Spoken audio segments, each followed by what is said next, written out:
Masih ingat gak sih mengenai apa itu model iklim yang udah kita bahas di episode pertama?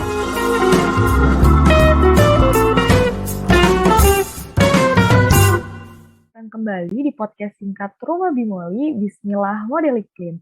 Nah, bagi sobat yang baru pertama kali mendengarkan podcast ini, halo, selamat datang di podcast Rumah Bimoli dan jangan lupa untuk simak sampai akhir karena podcast ini sangat bakal bermanfaat pastinya. Tapi sebelumnya, perkenalkan nama saya Farah Arkan akan membantu podcast episode kedua ini dengan topik bahasan mengenai benar sekali mengenai jenis-jenis model iklim.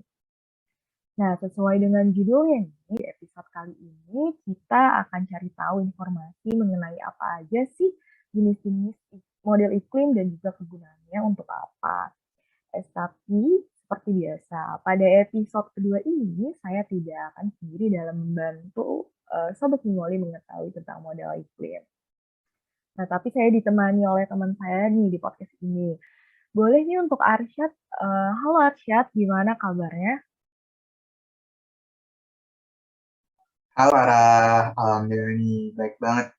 Kabar Farah gimana nih? Sehat nggak? Oke, alhamdulillah kabar aku sehat. Nah, baik. Untuk Arsyad, udah siap belum nih untuk sharing-sharing informasi mengenai jenis-jenis model iklim? Udah siap banget nih Far. Saya juga udah nggak sabar untuk sharing-sharing sama sobat-sobat di Moli nih. Oke, oke. Baik nih, daripada berlama-lama ya kan. Nah, langsung aja nih kita ke topiknya, yaitu jenis-jenis model iklim yang bakal dijelasin sama teman kita, Arsyad. Halo sobat-sobat di Moli. Baik nih Far, sebelum Arsyad masuk ke topik bahasan kita nih tentang jenis-jenis model iklim, Arsyad mau nanya-nanya dulu nih sama sobat-sobat di Moli dan para juga. Masih ingat gak sih mengenai apa itu model iklim yang udah kita bahas di episode pertama sebelumnya? Oke, kalau menurut aku sendiri, seingat aku itu model iklim adalah suatu gambaran dari sistem iklim dengan berdasarkan karakteristik karakteristik iklimnya. Benar nggak, Arsyad?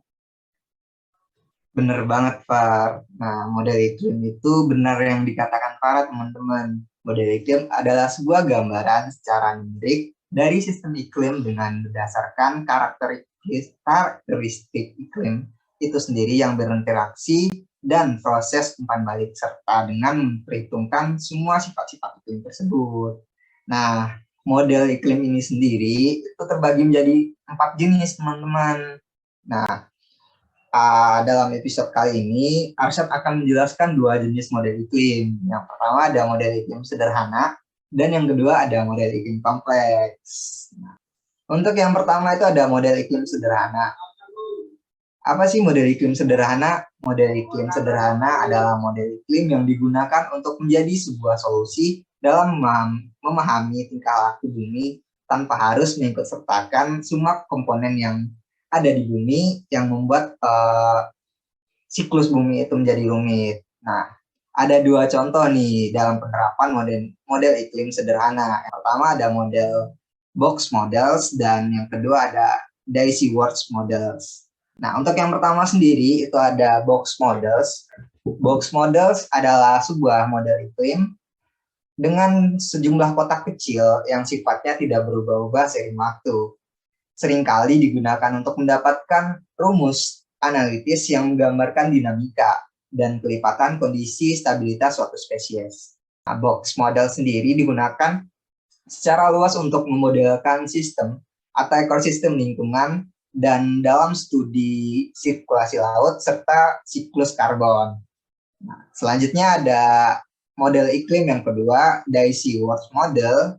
Nah, model iklim ini menjelaskan mengenai atau menggambarkan mengenai mekanisme umpan balik albedo terhadap kondisi iklim global dalam suatu planet imajiner yang dihuni oleh 2 spesies bunga aster. Sesuai dengan pengertiannya, nih Sobat Bimoli, model iklim ini bermanfaat dalam memahami mekanisme umpan balik albedo terhadap iklim global suatu planet. Selanjutnya ada model iklim kompleks. Ya, sesuai dengan namanya nih teman-teman di Moli, model iklim ini mewakili semua komponen yang ada di iklim kita, iklim bumi. Salah satu contoh permodelan model iklim kompleks adalah General Circulation Model atau GCM. General Circulation Model atau GCM ini adalah sebuah model iklim yang memodelkan atmosfer dengan suhu permukaan laut sebagai batasannya. Nah, GCM membagi atmosfer dan laut menjadi kisi-kisi sel diskrit yang mewakili semua unit kompetisi. Model iklim ini disebut juga model iklim sistem bumi atau model iklim global. Gitu, Farah. Oke, keren banget informasinya nih dari Arsyad ya teman-teman Bimoli semuanya. Nah, gimana nih teman-teman Bimoli setelah mendengarkan podcast ini, apakah teman-teman pendengar podcast dari Bimoli jauh lebih tertarik untuk mempelajari iklim, terutama model iklim ini? Nah, masih penasaran kan teman-teman pasti? Nah, tentu saja dong ya teman-teman. Tapi tenang nih, kita masih bisa berjumpa di next episode dengan topik yang pastinya bakal menarik juga. Oke teman-teman, pokoknya sampai berjumpa di next episode topik yang akan kita bahas di rumah podcast Bimoli. Oke, see you next episode teman-teman semuanya. Terima kasih.